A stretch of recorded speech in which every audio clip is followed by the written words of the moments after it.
금속노조 총파업과 관련해 목적이나 절차가 정당한지를 두고 정부와 노동계 입장이 극명하게 엇갈리고 있습니다. 파업이 정치적 목적으로 변질한다는 우려와 정부의 반노동 정책이 실제 근로 환경에 악영향을 미치고 있다는 주장이 맞서고 있는데요. 신지원 기자가 보도합니다. 고용노동부는 금속노조 총파업이 불법적이라며 시작 전부터 엄정 대응을 경고했습니다. 노동조합이 쟁의 행위에 나서려면 노사 간 협의가 파행되거나 노동위원회의 조정을 거쳐야 하는데 어떤 절차도 없었다는 겁니다.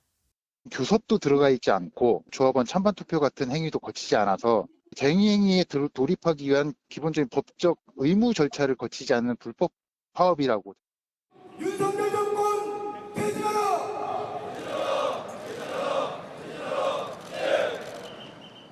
파업에 동참한 조합원들이 정권 퇴진 구호를 외치는 것도 정부가 정당성을 문제 삼는 이유입니다. 노동자의 근로조건 개선이 아니라 정치적 목적으로 변질할 우려가 있다는 겁니다. 이에 대해 주최 측은 윤석열 정부의 반노동 정책이 실제 근로 환경에 영향을 미치고 있다고 반박합니다.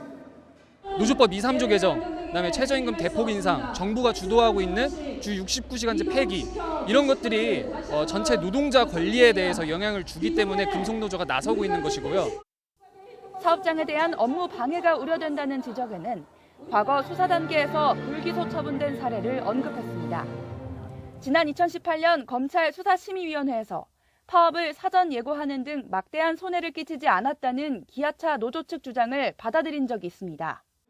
노동부는 그러나 교섭이나 조합원 투표 없이 파업에 나서는 등 절차를 위반한 부분은 충분히 문제를 제기할 수 있다며 법적 대응을 검토하겠다는 입장입니다. 오는 7월에는 민주노총의 대규모 총파업이 예고된 가운데 파업의 정당성과 불법성을 둘러싼 노정 갈등이 더욱 격화될 것으로 보입니다. YTN 신지원입니다.